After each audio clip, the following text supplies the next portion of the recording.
Akkam jirtan daawwattoota koo odeeffannoowwan gaggabaaboo ammaaf qabadhee dhiyaadheen isinii dhiyeessaa. Har'aaf kan itti xiyyeeffadhe pirezidaantiin Keeniyaa Wiiliyaam Ruuttoo daawwannaa Itoophiyaatti taasisan xumuruudhaan gara biyya isaaniitti akka deebi'an baankiin biyyaalessaa Itoophiyaa qaala'insa gatiitiif fala barbaaduuf jecha tarkaanfiiwwan adda addaa akka fudhatee akkasumas immoo xumura irratti oduu ajaa'ibsiisaadhaan manguddoon waggaa 85 tokko qormaata kutaa 12ffaaf dhiyaachuu isaaniin isinitti himaa. Amma xumuraatti akka nu wajjin turtaniif kabajaaniin isin affeera.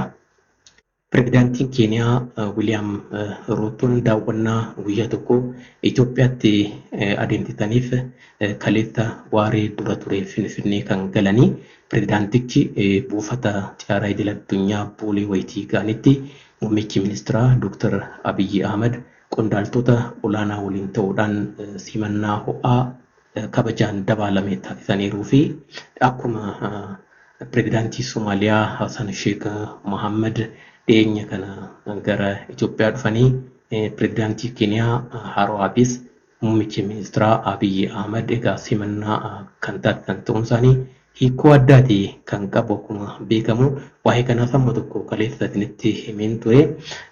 Egaa Itoophiyaan biyyaalee ollaa wajjiniin waltoomsa olaanaa taasisaa akka jirtuu fi biyyaaleen ollaatis ammoo deeggarsa Itoophiyaadhaaf qaban qabatamaan kan itti mul'isan ta'eera. Haalli kuni baatiin fulbaanaa bara 2015 kun osoo hin xumuramin hooggantoonni biyyaalee ollaa lama Itoophiyaa daawwachuun isaanii hiika addaa qaba jedhanii ilaaluun ni danda'ama. Walta'umsi kun walta'umsa olaanaadha. Ollummaa gaarii cimsuudhaaf kan gargaaru akka ta'e ni beekama. Egaa humnoonni adda addaa immoo kana akka hin jaallannee fi ija gaariidhaanis kan hin ilaalle ta'uun isaanii ni beekama.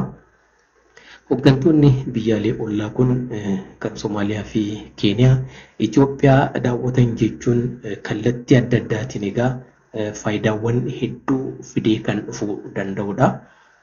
Pirezidaantii Wiiliyaam Ruuttoon turtii Itoophiyaatti taasisaniin dhimmolee waloo irratti muummicha ministeeraa Itoophiyaa Abiyyi Ahmed wajjiniin mari'ataniiru. Mariin isaan taasisanis bu'a qabeessa akka ta'e beekameera. Godaambaa saayinsii Itoophiyaa dheengadda muummicha ministeeraa Itoophiyaatiin banamee uummanni daawwataa jirus pirezidaantii Ruuttoon daawwataniiru.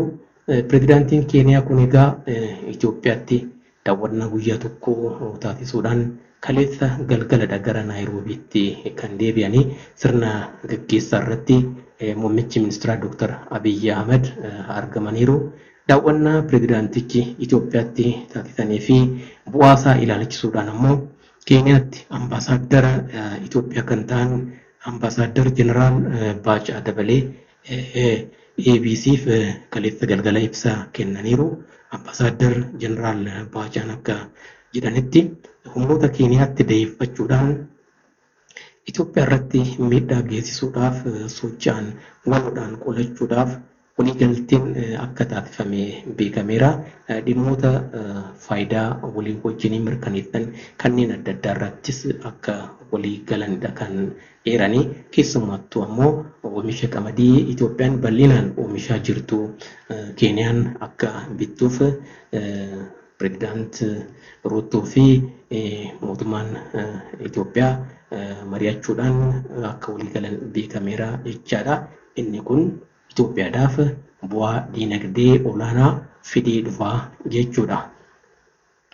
Baankiin biyyaalessaa har'a ibsa kenneera.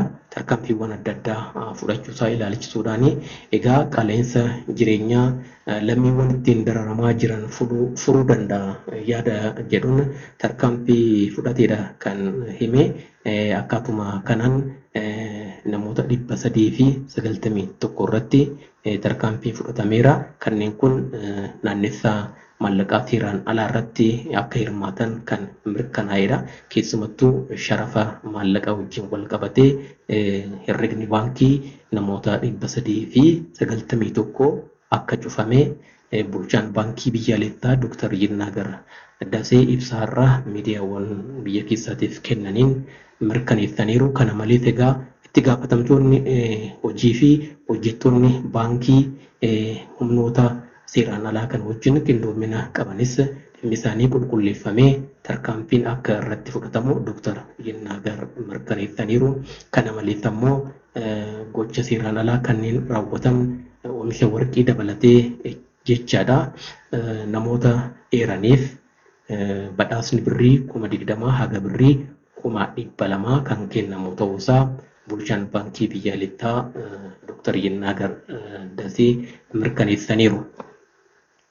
Kan xumuraa qormaata kutaa 12ffaa irratti kan xiyyeeffatedha. Egaa akkuma beekamu barattoonni kutaa 12 qormaata biyyaalessaa fudhachuudhaan gara yuunivarsiitiitti seenuudhaaf qophaa'aatiin hin jiru. Qormaata kanaan bu'aa yoo argatan jechaadha. Egaa yuunivarsiitiin Walaayittaa Sooddoos yuunivarsiitiiwwan Itoophiyaa keessatti argamanii fi barattoota kutaa 12ffaatiif qormaata kennuuf qophaa'an keessaa isa tokkodha. Barattoonnis gara yuunivarsiitiitti galaa jiru. Yuunivarsiitiin Walaayittaa Sooddoos barattoota simateera. Barattoota simate kanneen keessaa manguddoon umuriidhaan waggaa 85 lakkoofsisan obbo Baafaa Baagaajaa keessatti argamu. Manguddoon kun abbaa ijoollee 8ti. Manguddoo Baafaa Baagaajaa egaa barumsa isaanii sababa rakkoo jireenyaatiin addaan kan kutan kutaa 7ffaarraa jechaadha. Bara 1949 akka lakkoofsa Itoophiyaatti jechuudha. Egaa ijoollee isaanii barsiisanii iddoo gaariidhaan gahuuf jecha barumsa isaanii akka addaan kutan kan himanii. Bara 2009 keessa immoo turtii waggoota 66 booda barumsa addaan kutan lammata akka jalqabanidha. Manguddoon kun kan dubbatanii amma qorumsa biyyaalessaa kutaa 12ffaa fudhachuudhaaf akka gahanii fi beekumsi egaa umuriidhaan kan hin daangeffamne ta'uusaa manguddoo Baafaan dubbataniiru. Seerawwan jechuun wantoota dhorkaman yeroo qormaataatti jechaadha hundumaa kan beekanii fi kan itti qophaa'an akka ta'anis himaniiru. Egaa isaan fakkeenya dhalootaati. Carraa gaarii hawwinaaf odeeffannoowwan gaggabaaboon ammaaf qabadhee dhiyaadhee kanneenuma waan hordoftaniif baay'een isin galatoomfadha.